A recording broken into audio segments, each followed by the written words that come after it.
बिस्मिल्लाहिर्रहमानिर्रहीम। अस्सलाम वालेकुम। लर्निंग प्लेटफॉर्म के साथ मैं हूँ रिजवान। आज हम डिस्कस करेंगे बाइपोलर की जो लास्ट टाइप हमारे पास रह गई थी, दैट इज़ साइक्लोथाइमिक डिसऑर्डर। इसको डिस्कस करेंगे कि ये किस तरह से आप इसका जो डायग्नोस्टिक क्राइटेरिया है DSM-5 में वो क्या है। इसके अलावा ये मेनिया और हाइपोमेनिया बाइपोलर 1 और बाइपोलर 2 से किस तरह से डिफरेंट है। इसमें हम इसकी पहले डेफिनेशन देख लें तो साइक्लोथाइमिक डिसऑर्डर जो है आपके पास, इसको साइक्लोथाइमिया भी कहा जाता है। और इसमें क्या है, is defined by recurrent hypomanic and depressive episode. अब आपने कंफ्यूज नहीं होना यहाँ पे, क्योंकि जब हमने बाइपोलर 2 को डिस्कस किया था तो वहाँ पे भी हमने कहा था कि हमें जो दो रिक्वायर्ड होती हैं वहाँ पे एपिसोड्स, वो हाइपोमेनिया की होती हैं और दूसरी होती है हमारे पास डिप्रेशन की एपिसोड रिक्वायर होती है। जब भी आप डायग्नोज कर रहे होते हैं किसी भी डिसऑर्डर को, तो सबसे ज़्यादा जो इम्पोर्टेंट चीज़ उसमें होती है that is time duration. Time duration को हमेशा आपने जो है ना वो प्रेफर करना है किसी भी डायग्नोसिस में। तो यहाँ पे भी ये वही चीज़ है कि इसमें भी हाइपोमैनिक एंड डिप्रेसिव सिम्टम्स पाई जाती हैं, लेकिन इसमें दो डिफरेंस आ रही हैं। एक क्या डिफरेंस आ रहा है कि नॉट इंटेंस इनफ, उस लेवल तक इंटेंस नहीं है जैसा कि बाइपोलर 1 में पाई जा रही थी, and not last long enough to qualify as hypomanic और डिप्रेसिव एपिसोड। और वो जो आपके पास बाइपोलर 2 में हाइपोमैनिक और डिप्रेसिव एपिसोड की ड्यूरेशन पाई जा रही थी, वो ड्यूरेशन इसमें नहीं पाई जाती। और यहाँ पे जो इसकी इंटेंसिटी होती है वो बहुत ज़्यादा हाई नहीं होती। यहाँ पे इसकी जो इंटेंसिटी होती है वो माइल्डर रीजन की होती है एज़ कम्पेयर टू बाइपोलर 2। दूसरा जो डिफरेंस आ जाता है, इसका जो क्राइटेरिया हम पढ़ते हैं तो वहाँ पे हमें पता चलता है कि इसका जो दूसरा डिफरेंस है वो आपके पास क्या है। दूसरा जो इसमें डिफरेंस आ जाता है क्राइटेरिया ए की बात करें, फॉर एटलीस्ट 2 ईयर। ये देख लीजिए, टाइम ड्यूरेशन की बात आ गई है कि 2 ईयर्स के लिए हमें इसको रिक्वायर होता है, जबकि बाइपोलर 2 जो है आपके पास वो कितने डेज़ के लिए रिक्वायर होता है। वहाँ पे जो हाइपोमेनिया होता है वो कितने डेज़ के लिए होता है, 4 डेज़ के लिए।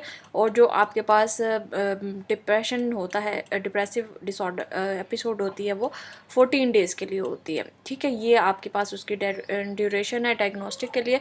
लेकिन यहाँ पे जो आपके पास डायग्नोस्टिक के लिए ड्यूरेशन है वो 2 ईयर है। अब 2 ईयर का मतलब ये नहीं है कि लगातार यही सिम्टम्स शो होती रहेंगी।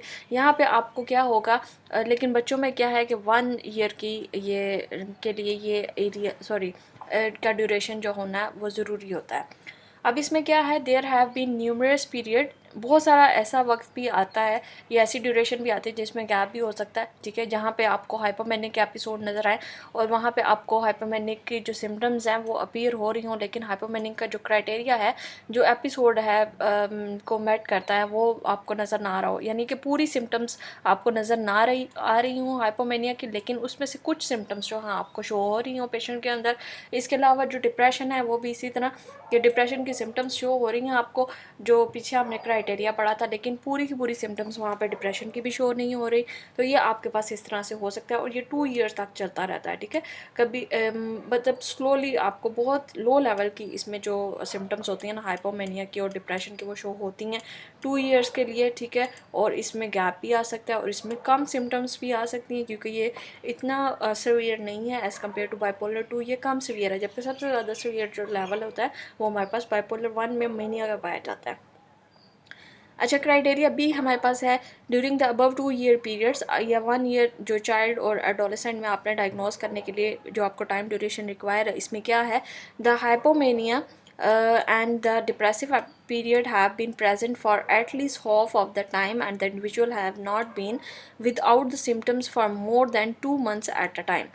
अब मैंने आपको कहा था कि यहाँ पे गैप आ सकता है, लेकिन वो गैप जो है आपके पास 2 मंथ्स का नहीं होना चाहिए। ठीक है, 2 मंथ से कम का गैप होना चाहिए। 2 ईयर्स की रिक्वायरमेंट है, यानी 24 मंथ्स की रिक्वायरमेंट है।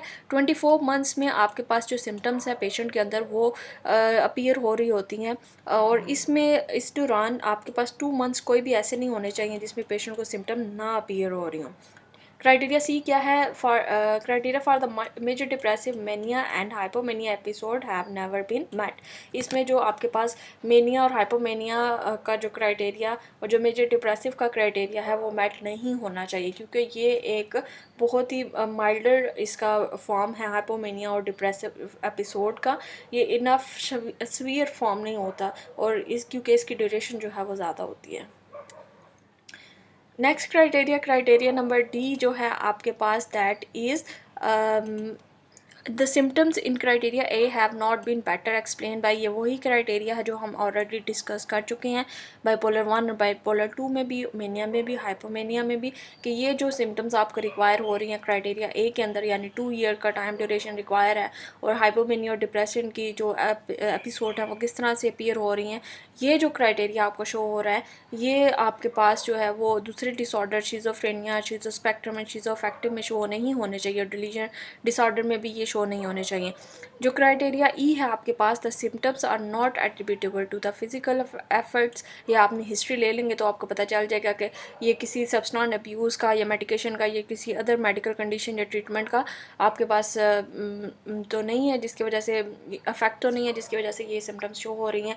मेडिकल कंडीशन में जो स्पेसिफिक मेडिकल कंडीशन हो सकती है वो हाइपरथायराइडिज्म हो सकती है। हाइपरथायराइडिज्म में क्या हो सकता है कि हार्मोन्स जो हैं वो चेंज होते हैं, हाइपर हो जाता है हमारा जो थायराइड ग्लैंड है उसमें जो उसकी जो कंडीशन है, और हार्मोन्स जो हैं वो ज़्यादा क्वांटिटी में वो भी हाइपर एक्टिव हो जाते हैं, जिसकी वजह से ये सिम्टम्स शो हो सकती हैं। नेक्स्ट हमारे पास क्राइटेरिया एफ़ की बात करें, the symptoms cause clinically significant distress और इम्पेयरमेंट इन सोशल, ऑक्यूपेशनल और other important area of functioning. बेशक ये माइल्डर है लेकिन उसमें कुछ ना कुछ चेंजिंग तो आएंगी, ठीक है, इतने स्फीयर नहीं, लेकिन कुछ लेवल तक उसका जो सोशल और ऑक्यूपेशनल लेवल है वो डिस्टर्ब होगा, उसकी जो कंसंट्रेशन है थोड़ी बहुत अफेक्ट होगी, जिसकी वजह से हो सकता है कि उसको थोड़ी बहुत मेजर प्रॉब्लम्स का जो है वो सामना करना पड़े।